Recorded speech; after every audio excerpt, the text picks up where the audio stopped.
Cypher quit the team at about the same time I did because he and Falco had a little bit of a falling out. Up until that point, he had done all the music for Elysian Shadows, and I feel that the project really lost something special with his leaving.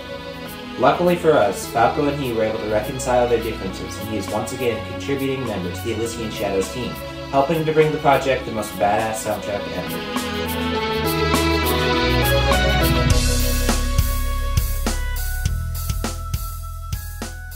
When I first met Cypher, I had all of these really cool ideas for the direction that I thought we should take the music in Elysian Shadows.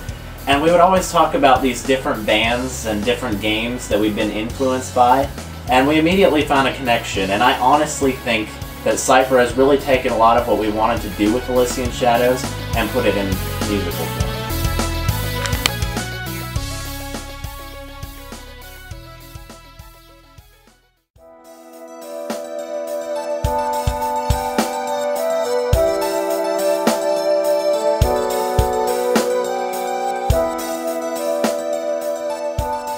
Well, I think it's great that we have Cypher and his talent back on the team. I think one of the things that makes Cypher's music so unique is the fact that he blends different genres into each song, like synth and rock into one song.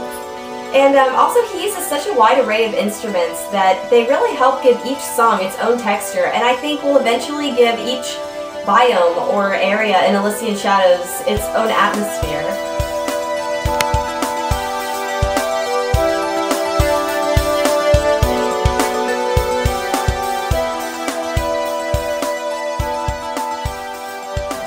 Cypher's music has elements of old Super Nintendo, regular Nintendo, Sega Genesis games, such as those catchy melodies, but he also incorporates a more modern electronic rock sound that reminds me of bands like Orgy and Julian K, and I think this is really important for us to portray Elysian Shadows as more than just an old school 2D RPG.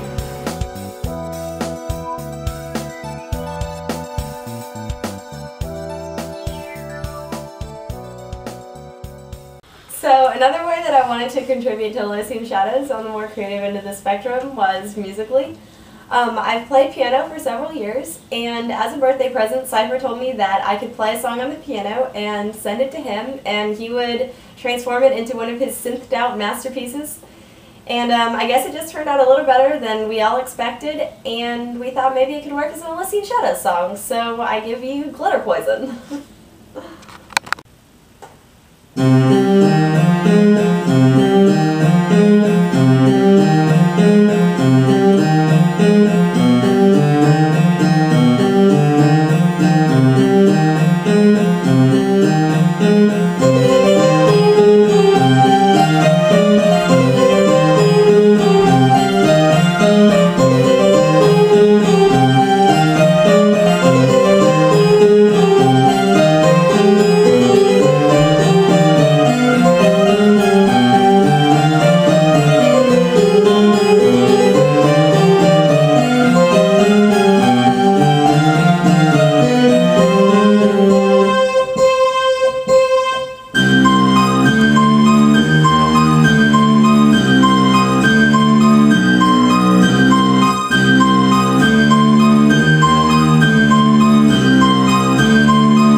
Okay, so here we are at the Shelby Center at the University of Alabama in Huntsville.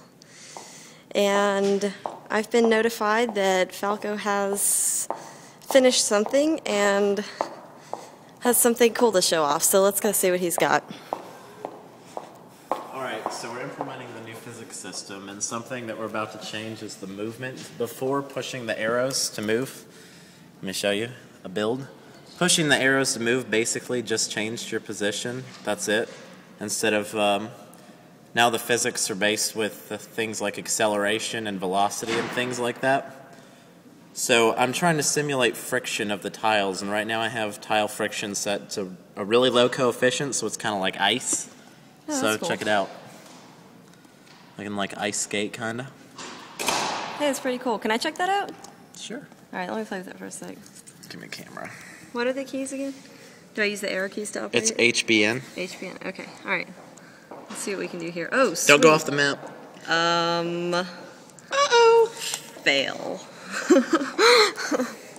You dereferenced the null pointer. So, what have you guys got for me? Alright, so since I've begun working on the rigid body physics system, we've determined that we need to find the point of impact now for collision resolution, so that now I can figure out certain rotational quantities like torques to apply at certain points. And in order to do that, Kendall here, who wrote the original separating axis collision, is going to have to revisit her algorithm. Oh. So, that's what I've been up to. I wrote this standalone program. It's separate from the actual Elysian Shadows engine, so that while I was trying to figure out point of contact, I wouldn't screw anything up in the engine, and it kind of turns out that was a good idea. So, Always is. Let me just show you an example of this ASCII-based ASCII-based? point of contact detector. Oh my god, take a look at that. That's crazy. So this is a 25 by 25 grid that's displaying these rectangles in ASCII. Oh my god. If you can follow these images, it's printing them closer and closer to each other as this body is moving onto this one until there's a collision, which happens in this frame.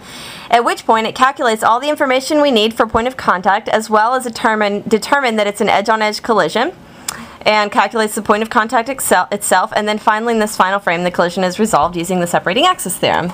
Oh my god. And, seriously? I can just show you real quick what it looks like when I give one of these bodies a little bit of rotation real quick. What'd you do? Just change the number to... Yeah, I just changed the rotation from 0 to 45 to give it a 45-degree angle. So will this one amount to a point on edge instead of an edge on edge? Yeah, this will be point on edge. And I don't know if you guys have heard of this stuff before, but eFusion is like this really great acai berry energy product placement. It's really good and it's really good for you. E-berry. I think I'll have myself one. So here's an example of point on edge. Hold on, let me scroll up real quick. Okay, so we start here. You can see body A has been rotated 45 degrees, and again, body B is going to be moving in on A until there's a collision, and we calculate point of contact, we tell that it's point on edge, and then it's resolved using the separating axis Oh my god, that is bad as hell. That's it. Alright people, so Falco's been working on the physics engine. Which is a huge mistake. Well, let's just see how big of a mistake that was. Right, so before I show this, a physics engine is not something you can test like component by component because everything's interdependent, so I haven't seen this either. Let me zoom in so you can see the action. That's a player, these two are rigid bodies. Yeah. And let's see how it handles collision resolution. Like a fan? There might be a bit too much rotation. Oh my god. Shit. Alright, You have been slung into the abyss.